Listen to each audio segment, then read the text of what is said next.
You remember that scene in The Dark Knight where Batman's on the Batpod taking tight corners and the camera tilts with him? Bro, that lean, that control comes down to geometry.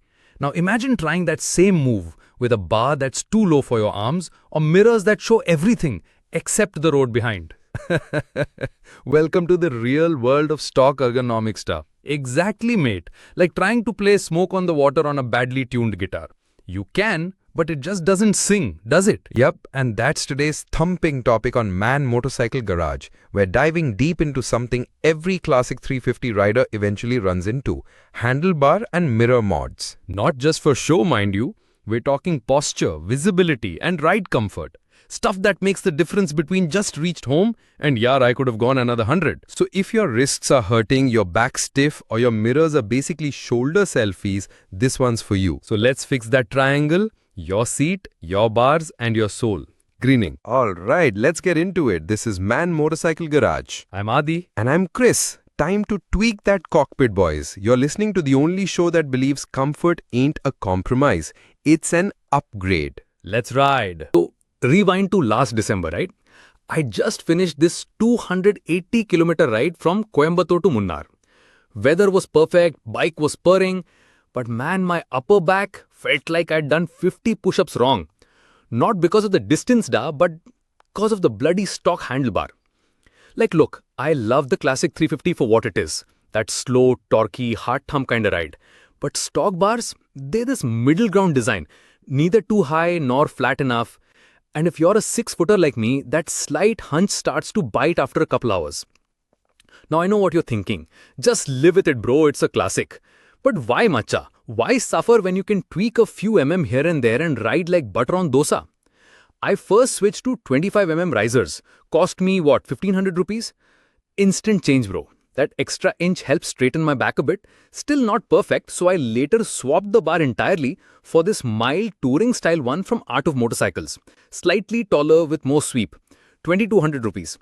I didn't even need new cables cause the rise was just under 2 inches. I swear, after that mod, I did a Bangalore to Chikmagalur loop, almost 700 kilometers round trip. No shoulder pain, no weird wrist cramps, just vibes and filter coffee breaks. Then there's the mirror situation. The stock ones, bro, good luck seeing past your jacket, or your backpack, or your ego if you're built like Chris. Oi, cheeky bugger.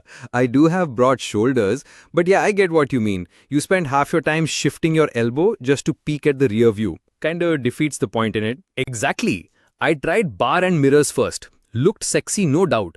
But every time I parked tight between autos or banged a roadside chai tapri, one of them would get nudged out of place. So I shifted to extended stem mirrors. Still classic looking, chrome finish, but they sit higher and wider. 950 rupees from a store in Tirupur. Rear visibility, solid. Reflections, way less shake. Look bro, this is the thing people forget. You can make your classic fit you. We spend lakhs on buying the damn bike, but ride it with posture like we are doing punishment in school. Hands behind your back, head down, knees locked. Macha, hold that for 100 kilometers. That's what I'm saying. You fix your triangle, seat, handlebar and mirrors, and suddenly even city commutes feel smoother. Add in some adjustable levers and proper grips. Oof, total game changer. So yeah, today's episode is not about flashy mods. It's about tuning your machine to your human geometry. You deserve to ride in comfort. Alright. So Adi, since we're talking posture today, let me paint a picture for you. I ride an Interceptor 650, right? Brilliant engine, lovely exhaust note, but stock bars? Man, those things had my wrists screaming after a long stretch on the highway. Bro, the Interceptor's like that muscled up gym guy who still wears tight jeans. Looks great, but functionally, bit restrictive. Exactly. So I swapped in some Z-style bars, just a mild rise, bit wider grip.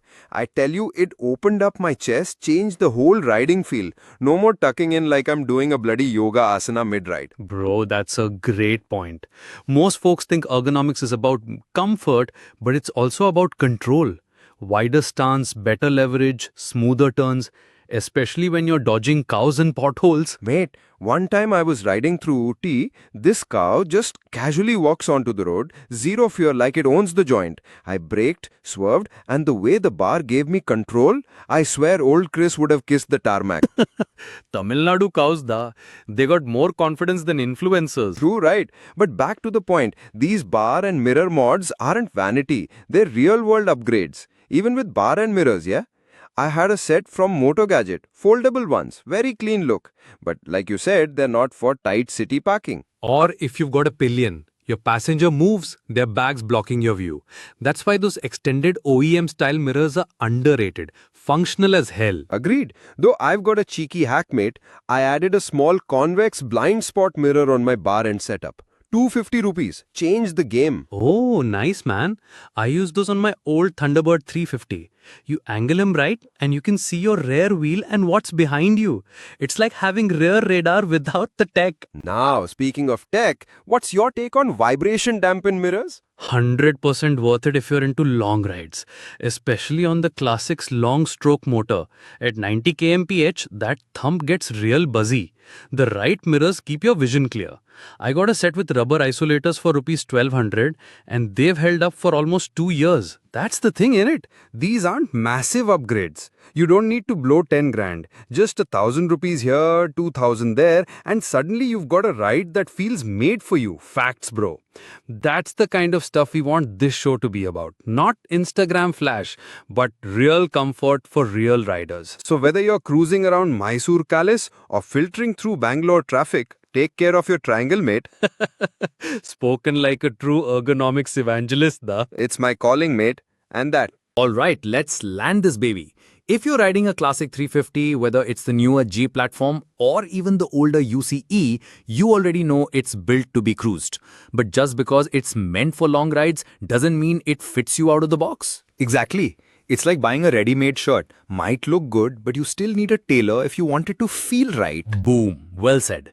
So here's the real talk. Start by asking yourself 3 things. Do my wrists or shoulders ache after 30-40 minutes of riding? Am I constantly adjusting my mirrors to see past my elbows or backpack? Do I find myself slouching or overreaching the bars on highway stretches? If you said yes to even one of those, bro, it's time. And don't overthink it, yeah? Risers are a low-risk, low-cost way to test things out. Worst case, you lose $1,000, but you learn what you need. Best case, you fall back in love with riding again. Also, always check cable slack. Don't just slap on the tallest bar you can find, more than 2 inches of rise, and you're flirting with tight clutch or throttle play, especially on full lock turns. And when you're shopping mirrors, look at your use case. Bar ends for solo city smart style. Extended stems for classic symmetry and practical function. Vibe damped if you're hitting highways every weekend. One more pro tip, grips. Don't ignore them. Stock grips are okay, but gel grips or foam ones, $300 to $600, and they change the whole feel. Combine that with adjustable levers, especially if you've got shorter fingers or big gloves, it's like buttering both sides of the toast. Oof, I'm getting hungry now. We'll stop for idli after this, but really, ergonomics is personal.